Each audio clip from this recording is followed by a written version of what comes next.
আসসালামু আলাইকুম। আমি ডক্টর জান্নাতুল ফেরদৌস বলছি। আশা করি সবাই ভালো আছেন, সুস্থ আছেন।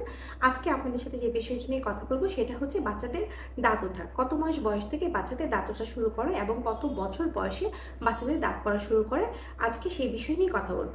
দেখা যায় যে সাধারণত ৫ থেকে ৭ মাস বয়স থেকে কিন্তু বাচ্চাদের দাঁত ওঠা শুরু করে। আবার যখন বাচ্চাদের বয়স ৭ বছর হয়ে যায়, তখন দেখা যায় যে বাচ্চাদের দাঁত পড়া কিন্তু শুরু হয়ে যায়।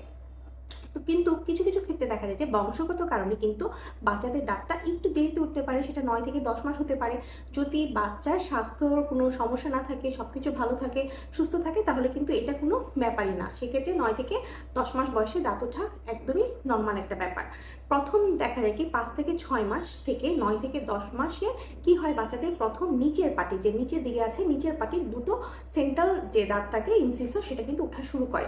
ঠিক আছে? এরপরে ৭ থেকে ১২ মাসের উপরে কি হয়, উপরের পাটির